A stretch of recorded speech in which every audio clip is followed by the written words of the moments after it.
Right, thanks so much for joining us for the online workshop tonight for parents as part of helping my child learn. My name's Arthur Moore. Just for a bit of background for those who I haven't worked with or met before, um, I used to be a teacher. I was a secondary maths teacher for many years, teaching across the UK and in Asia. Um, since 2019, I've been a online maths tutor, and during that time, I've also spent time creating content for various websites. I've also been an examiner for various examining boards. I'm also an educational podcaster, running the educational podcast Teen Teaching. Um, and I go to various workshops and conferences across the country, talking education. Helping my child learn is aimed at parents. So there's a big movement in the cognitive science, which we'll talk about in a minute. It's a big move on that in the teaching industry. So teachers are learning a lot about how the brain works, and that's because we're just starting to learn so much more about it, how it all works, and that's starting to filter down into teaching. And helping my child learn, it aims at taking some of this knowledge and passing it on to you guys, the parents, because we, I'm my parent myself, we have a huge impact on how our child does in school and outside of school. So today is really just about talking about some areas that we can focus on for this year to make a huge difference to our child's learning, both in school but also outside of school. So today, this session is mainly focusing on how to create a focused work area at home for your child. But we're also going to be talking about some small changes that you can make to your daily routine to help your child's learning. These can be really small changes, and some are a bit more notable, but we're going to discuss those today about how you can make these tiny little changes and how they can make a big difference. I'm also going to give you some small insights into cognitive science, some of the language behind which you will hear when you go to parents' evening or open days, and how this knowledge can benefit you and your child in their learning journey. If you've got any questions, please do just put it in the chat. They should just go to me, hopefully. If not, at the end, I'll stay online and anyone on the Zoom call can join us for some questioning. I know there's some of you joining on Zoom. I know there's some of you joining on other recording platforms. I know loads of you are watching this as a recording. So if you're watching on one of the other streaming platforms or as a recording and you've got any questions, just get in contact with me on Instagram at Helping My Child Learn, Facebook at Helping My Child Learn, or just email me and all that details will be in there. I've still got some people join on the Zoom if you see me clicking away. So let's get going. So we're going to start with first the language of learning. I'm just going to focus on a couple of key terms that I'm going to be using throughout this recording and some extra workshops I do. Even if this is the only workshop you ever watch, this language you're going to hear when you go to your child's opening school days. You're going to learn about it. These little things that you can learn are going to make a big difference to how much your child can learn. So firstly, we're going to talk a little bit about working memory. This is the big one. If you only stay on for 5 minutes for this and then leave, wait till I've talked about working memory and then you can go off and do something else because this is so important. So really, working memory is what we are thinking about right now. So hopefully right now you're thinking about what I'm talking about. That's your working memory. It's about what we're focused on right now. It's not about going in our memories. It's not about trying to make links. It's about what we're focusing on right this second. The problem with working memory, it is really small and limited. The studies show there's around about 4 to 7 things that you can have going on in your head at any one time. If it's any more than that, then we have to use different parts of our brain. Now, those 4 to 7 things are different for different people. So for you, if I say the word cat, that's one thing in your memory. You've got a picture of a cat probably in your head right now. That's the one item. Whereas if I said that to my 2-year-old, perhaps, he might be thinking of the 3 letters, C-A-T. That would be 3 different bits in his working memory. If I was talking to someone who didn't know what a cat was, there would be loads of other connections they would be trying to make. So We call this chunking knowledge. I'm not going to go too much into chunking, but the main thing to think about is working memory is really limited, and we want to utilize that working memory as much as possible because it is what we are thinking of about right now. It's the area of the brain that stores all the information we're doing and then makes links with other things that come to our head. So sometimes you might think about working memory in the sense of you're thinking about something and then something else comes to mind. That's your working memory, focusing on what you're thinking about right now and then making the connection and plucking up stuff from the rest of your brain. It is probably the most important aspect of how a child learns. There's some studies that actually show that working memory is the biggest indicator of a grade a child will get at GCSE from their schooling. Doesn't matter who their teacher is, what subjects they're doing, it's all about how they utilize their working memory. So the main thing to remember, working memory, really important, what we're thinking about right now, but it is incredibly limited. And we'll talk about why that's important later on. Now, long-term memory is the other aspect of memory that we're probably all familiar with. It's a huge area where we can store almost an infinite amount of knowledge. For example, if you ask me to go through the lyrics of In the End by Linkin Park, probably my favorite song when I was like 14, 15, that's me going into my long-term memory. I haven't thought about that song for ages. I could still go through all the lyrics. That long-term memory has all this information we're going on about. It's an incredibly large bit of information storage. And what's really good about long-term memory is it contains information that has been learnt. And I use the word learnt really importantly there. The reason is quite often something comes into our working memory, but it doesn't convert to our long-term memory. And that means it hasn't been learnt. If there's any teachers on the call, you'll recognize this of, oh, I taught this to a child last week. Why haven't they remembered it? They can't remember it because they never learnt it in the first place. I'm sure as parents, we've all had those things of like, we spoke about this. Why haven't you remembered it? And it's because it wasn't learnt. Now, the way long-term and working memory work together is absolutely key. As I said, if it doesn't transfer to working memory to long-term memory, it is not learnt. And one aspect that is really key here is if we have too much going on in our working memory at any one point, it doesn't go through to long-term memory because there's too much going on. It's like a funnel. If you try and put too much through the funnel, everything gets stuck. We call it cognitive overload, which is basically there's too much going on in your head at that moment. The way I really like this is a really nice diagram from Tom Sherrington. We have our information that we take from our environment. We store that in our working memory. If it is learnt, then it goes to our long-term memory and we can retrieve it later on. We can remember it. However, if that working memory never makes it to long-term memory in the first place, it's just forgotten. And also, if we don't go back to our long-term memory and remember things, it is also forgotten. I'm sure you can think about some stuff you learned at school that you could remember at the time. You haven't remembered it for ages. You haven't thought about it. That stuff can be forgotten. So the real key aspect of me just taking the 5 minutes here was to separate those things of what we're thinking about now and what we can remember from our long-term memory. And it's that connection that's key. And everything we really speak about for the rest of this session is about improving that connection. So we allow our students, our child, a better chance to remember stuff that they have learned. They have learned it.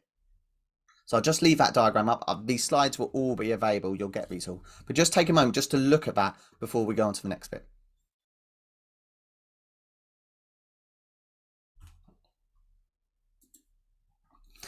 So what we're going to speak about now is it's a new academic year. Students have been back in school. Your children have been back in school for a week or so. It's a whole new routine. Some have gone to new schools. Some have gone to secondary school for the first time. Some have gone to primary school for the first time. And now is a really good chance to do some new things. It's a really good time to do some new things that are going to benefit your child's learning this year and then going forward. So the first thing we're going to speak about, and the main reason for this workshop, is creating a focused work area at home. We know, you know, that your child brings work home. Now that's going to be different about what school, what age, Loads of different other factors there. But what we want to be thinking about is how can we create the best work area at home? Now we're going to talk about 5 key things that are really easy to implement, but can make an absolutely huge difference to how your child works at home. This is an area you have a bit more control of as a parent, and it's really good to take some time to really absolutely nail that, especially if we're really trying to enhance our child's learning at home. So the first one we're going to talk about is choosing an area. Now, this is going to really depend upon where you live, what your environment is, how many people in the household. There's so many things here. But the real key thing is we want to create an area that is linked to, in our brain, work. And what I mean by that is we want it separated from other aspects of our lives.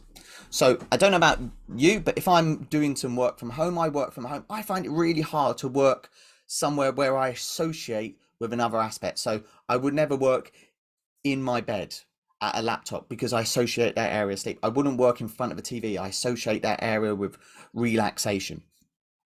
So it's the same with your children. If we can, we want to have a separate area for work. Now, by separate, I don't necessarily mean a separate room. That's awesome, but we all don't have that luxury. Separate might mean a table in the living room, but away from other areas, the TV, the play area. It might mean if it's in their bedroom, that's okay, but let's make that area away from the bed sleeping area. Let's separate those areas. Let's have quite a clear working area. And what's really important to do is to use the same area as much as possible, as routinely as you can. Try not have the same different areas each time we work. So sometimes at the kitchen table, sometimes in their room, sometimes in front of a TV. The problem with that is it's really tricky to link an area in our head to this is our work time. So really think about that.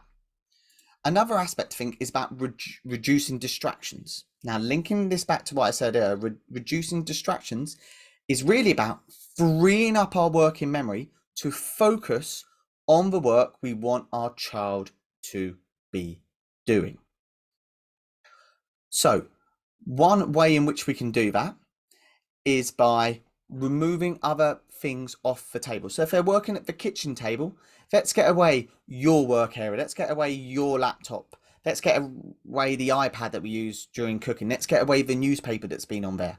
Let's get rid of some of the other mess that we all accumulate in our houses. And that will just narrow our focus, allow the working memory to really focus on what we are trying to focus on in that work session. Reducing distractions is also about phones. I'm going to talk about that in a bit more detail now, but I'm sure some of you have your phones right in front of you right now. You might be on your phone. My phone's at my desk. Now, studies show just having the phone in the vicinity of where you're working reduces your focus by 20%. Even if you're not using it, even if it's off, turned upside down, on silent, whatever, in the corner of a desk, your focus is gone because part of your brain's going, have I got a message? Or what's going on the ground? What's going on TikTok? Blah, blah, blah. And all these things are taking up space in our working memory, meaning we're more likely to get that cognitive overload that's going to reduce us learning the things into our memory. So make a real conscious effort before you start working to reduce the distractions in the area. Organizing the area. Now, to organize the area, again, is something we do beforehand so our working memory can focus on what we're doing. Now, it's really easy to go, oh, I'm going to do some maths today, but I've left my calculator. Oh, that means I can't do this question. I won't do it. Oh, I'm doing poetry today, but I don't have my anthology, so I just won't do this question. I won't do it as well. It's worth spending with your child some time before the session has begun to organize the area. So again, it doesn't matter what age and what class you are. What are you hoping to achieve from this area? Ask that question, get the response, and then build the area for that. So I want to do my maths day. Well, let's make sure the calculator's there. Then make sure we've got some paper, our protractor, whatever. Or I want to do my science work today. Well, let's make sure we've got all our science work ready to go. I want to do some art today. I want to do some drawing. Okay, well, let's reduce the other distractions from elsewhere. Um, Next one, phones and music. This is the question I get asked the most when talking about focus work areas. And I've been talking about this with parents I work with, whether it's tutoring or teaching, for years now. The science is quite clear that phones are really bad, that phones reduce our concentration, they reduce our ability to focus on something. That's not good. The science is also pretty clear on music. Now, music is something that we all kind of link with making something more enjoyable. So for me, like if I went to the gym or for a run, or if I listen to music, it makes me think less about the exercise I'm doing, makes it more enjoyable, I do more exercise. Now, that's not what we want when we spin that onto learning. We don't want to be going, oh, I didn't have to really think about what I was learning because I was listening to music. Oh, I wasn't really focusing on that, I was listening to the music. We want to be focused. Now, music makes students think they are working better because it's more enjoyable. And loads of studies have shown this, that, oh, well, I'm really enjoying my revision, therefore I have revised really well. And we want to break that connection. So music, if we had an ideal world, we don't want any music. That really allows our working memory to really focus on what we're doing. Now, that's not always possible. We all work in loud areas where there's other children or cooking going on, there's other distractions. So if we are going to listen to music with headphones, make sure it's music without lyrics. The difference between lyrics and no music, so the difference between having no music and music without lyrics is there is a difference, but it's not that huge. But if you bring lyrics into it, it's a huge difference. The grades literally drop for students who listen to lyrics compared to students who listened without lyrics. So preferably, we don't want any music. But if we are going to listen to music, please speak about with your child about having no lyrics in that music. And the best way to do this is to sit down and explain why you want to do it. Again, studies show that when the student has actually done their work without music or without lyrics, they feel like they have focused more, they feel like they have learned more, and that builds that positive routine. Phones, it's best to actually remove them from your area. If the student's saying they need them for the work or anything, try and find a workaround because the phone has so many other distractions. So that might mean having, if they have to be able to access line, have they got a laptop they use for school? Have they got an iPad? Can you get an app on the phone that reduces being able to go to other things? I know I have a Wellbeing app on my phone that means I just can't access certain apps at certain times a day. You can do this, but it's really about making that conscious decision to remove phones and not have music or not having lyrics for the music. And finally, and this is a really, really easy one that makes a really big difference, is having water available in the work area. Sounds a really little thing, but just by having a glass of water on the table when we have started work, we are more likely to drink the water, and water has all these massive benefits of reducing stress, but also it helps with that link between working memory and long-term memory just by being hydrated. And the really easy thing is to not have water. Oh, I'll go and get water at the end, I'll have water in between, and then we just miss those opportunities. So if we look at those 5 things, it's about choosing an area, selecting an area that works for you, your family, your child in your environment, but sticking to that area that is becomes a work area, is focused for that. Reducing distractions by literally removing those distractions. Don't turn upside down the phone, get rid of the phone. Organising the area, make sure you've got everything you need before you start, and help your child with that. It's a really hard thing for them to do sometimes, so help your child with that. Phones and music, get rid of the phones. If you're going to listen to music, talk to your child about why it's important to listen to music without lyrics, because it's going to open up that space so their brain can focus on other things, and have water available. Again, if you've got any questions, please do get in contact. If you're on the Zoom, you can do that on the chat. If you're on other platforms, you can get in contact with us at Helping My Child Learn. We're going to talk about some other things now that you can do this year that will have a positive impact on your child's learning. Number one, and this has been found constantly in studies to have the biggest impact on your child's outcome, is to have high hopes and aspirations for your child and communicate those high hopes and aspirations. Just by having clear, high aspirations for your child and communicate them, they will perceive that to mean that they are going to be more successful. The studies quite clearly show that link. So the biggest thing you can do as a parent, and I know you're doing this, and so many parents do this, is to have those high hopes and aspirations, but make sure your child knows that you have high hopes and aspirations.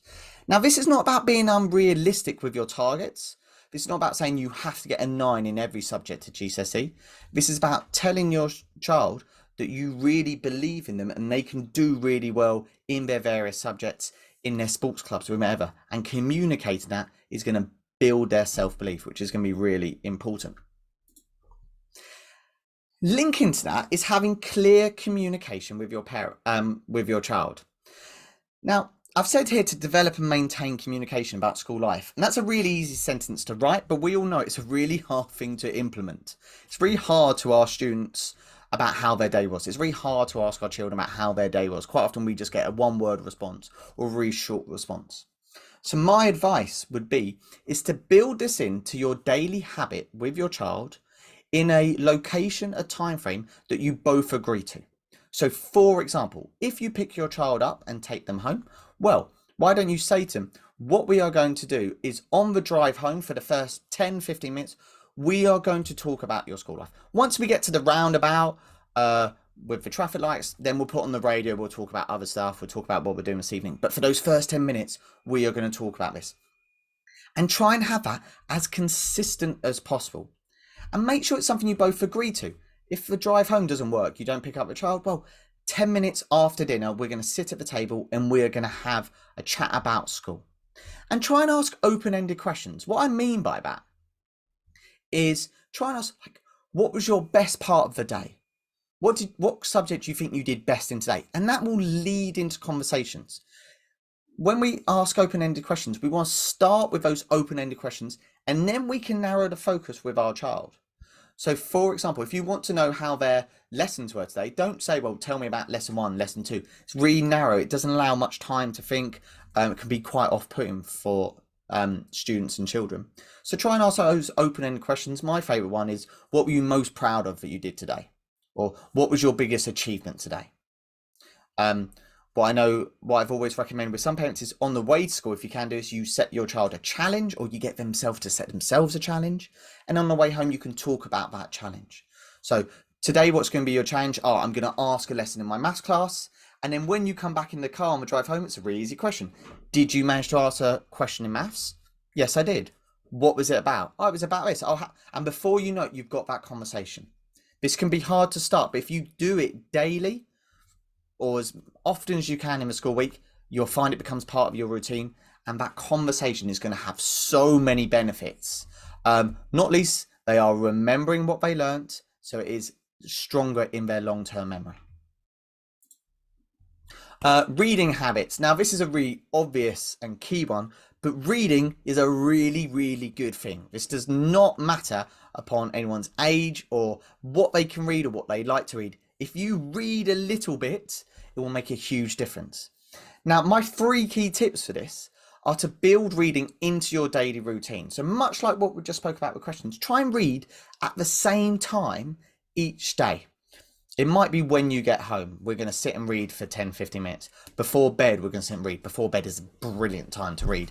After dinner, we're going to sit and read. Start with achievable goals. Now, what I mean by this is if you say, oh, we're going to read 50 pages of a book, we're going to read 10 pages of a book, whatever it is, something that's unachievable. You don't achieve it, you're not motivated, the cycle continues. Now, studies show that if you achieve something, you're more motivated to do it next time. So I've recommended students before, your target is to read 1 page of a book each day. 1 page, that's really easy. It's going to take you 20 seconds. And before you know it, well, they've read a page, and they quite like what they read, so they read another one, so they read another one. And before you know it, you've got children reading chapters a day. You've got books in a month. But it's starting achievable. And the other thing you can do, it's a really hard thing to do in the modern world, but it's to read together. Now, if that's for a younger child, that might literally mean reading the same text together. For an older child, it might mean you're both going to sit down at an agreed upon time and read your book together. You're going to sit on parts of the sofa, you're going to read your book, you're going to have a 5-minute chat afterwards about what you're reading, then you're going to go your separate ways. But what these are about, they're all about doing something that is achievable regularly. And when we get that constant achievement, we want to do better. If you're not a reader yourself, try getting a book and reading just one page a day, and you'll find it starts to build up. Now, the really key thing here, it really doesn't matter what we're reading to start with, just get reading. If you've got a librarian at school, it's a great person to go to. If not, your English teacher's a brilliant person. Or if you're lucky enough to still have a local library, go down to the local library and just ask them recommendations for your child. Ask your child what they like reading at school, what they like watching, and then convert that to a bit. But anything to get yourself reading and then build that into your habits. Homework expectations. Now, this is a really good one for a new year. So homework is often a battlefront, isn't it? It's always like, oh, when are you going to do your homework? I've done it. Have you done it? Let's set a clear routine. So again, we're coming back to routine. When are we going to do our homework? Where are we going to do it? That sets a routine to have a homework area that becomes part of our daily routine. It is more like to happen. Promote working alone. You want your child to be working alone. That independence is really important. But help with the things you can do. So help them get the area ready. Help them get their organisation ready. Put the glass of water down. And then let them work alone. But try and make it as easy as possible. I think about this as like when you're starting to try and do some exercise, it's really easy not to do it if your gym clothes are upstairs in the cupboard. But if your trainers are by the door, it makes it real easy. If your stuff is in the car ready to go to the gym after work, you're more likely to do it. It's the same with homework. How can you make that transition into homework as easy as possible? The easier that transition, the less resistance there is to starting the homework, the easier it is to continue the homework. If we start the homework, normally we do finish it. It's very rare for a student to complete a bit of the homework. Once they've started, they will work their way through it. It's also really important as a parent to appreciate that learning is really difficult. We sometimes forget that as adults, that the actual process of learning is really tiring and really difficult. And you need to appreciate that homework is hard. And a really good way to combat this is to offer encouragement to your child. I'm not saying stand behind him, woo, do that homework, this is brilliant, keep going. But I'm really proud of you for sitting down and focusing for 20 minutes a day. I'm really proud that you came back and straight away did your homework on our agreed time. I'm really proud that you submitted that homework and got a really good grade for it. Really offer those little bits of encouragement because they will go really far. Something that you think it may just be a passing comment of I'm really proud of you. That means a lot to students and your child when they're learning. Because it reinforces those really positive aspects of learning that we want. And finally, today, before I take some questions, if you have any, I want to talk about some well-being. There's 4 key things to well-being. And I'm going to talk about these in later workshops throughout the year. But think about them now, it's going to make a big difference. So number 1, sleep. Sleep is a huge factor when it comes to learning. There's so many studies that show a really strong link between how well your child is sleeping and how well they're doing at school. It makes so many difference. And I know as a teacher that it made such a difference when a student was coming in after a really good night's sleep.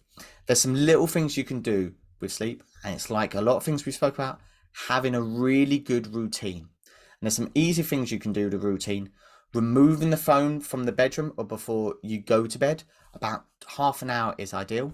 Reading before you go to bed is a really good way to calm down, and having positive affirmations to do with sleep. So it's really good to see you with lots of energy this morning after a good night's sleep. Let's go and do some stuff.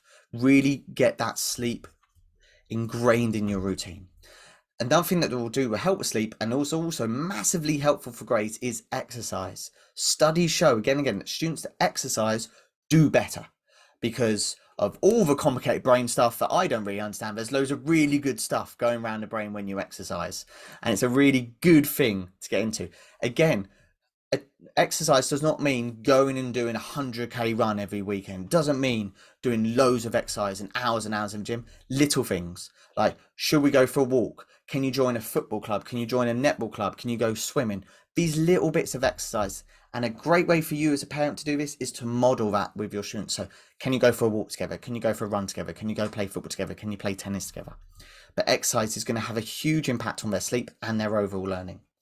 Eating together is made such a difference to so many students I've worked with by sitting around the table with their parents, their guardians, their family, whoever. It creates a really positive atmosphere with eating, and studies show that when we eat together, we're more likely to communicate things that we wouldn't do away from the dinner table. And this is a really good way to get your child to open up to you about some stuff that's going on at school. We all know when something's up, but we can't quite put our finger on it. And to sometimes sit down and have that one-to-one conversation, looking each other in the eye of what's wrong, it's a really intimidating process. It's something that's really difficult. But studies show that simply by eating together, in any situation with people, is more like to start those conversations. Again, it's not going to happen on day one, but try and make it a routine. Now, obviously, that's like, it's really difficult to make that happen every day. And I'm not saying you need to eat together every single day. What I'm saying is when you can, do it. Try and get it. So every Monday, no one has anything on. This is when we are going to sit and eat together. And then maybe Monday and Wednesday. And then before you know it, maybe it's something that your child is really enjoying sitting down and talking about it. And make sure you show that importance as well. Don't just get your children to sit together if you've got more than one child. Join them and have those conversations. Eat your dinner together. And finally, water. I'm going to come back to H2O. It's so important. There's some little things we can do with water that make a huge difference. Like studies have shown that if you have an empty bottle, you are not going to drink water. I know that sounds ridiculous, but what it means is you're not going to make that decision to go and fill up your water bottle. If you have a full water bottle, you're more likely to drink because it's just easier. And a really easy way to do this is to have 2 water bottles. One with you that you give to your child, but also one of their own that's in the fridge. And then as soon as they come home from school, exercising, leaving, swap them over. So they've instantly got that water to go.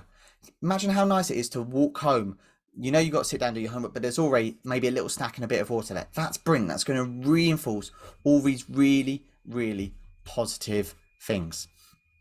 So the well-being aspect of it is really important.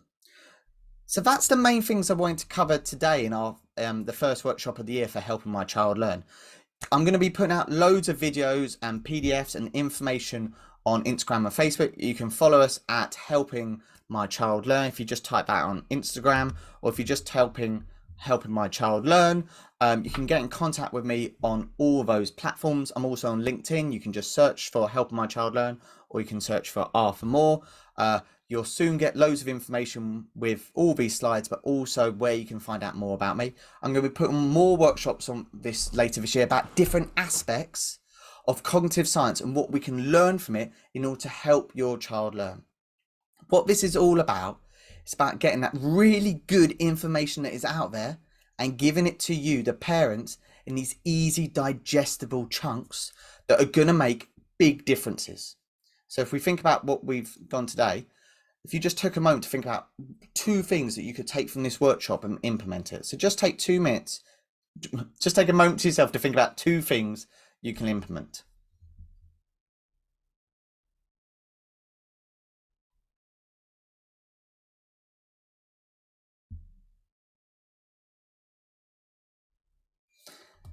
And just by choosing 1 or 2 things to try and do next week, you're going to build those really good routines. And these little things make a huge difference. So if I can leave you with 3 thoughts from today, the one I would really think about is working memory. How can we not overload working memory?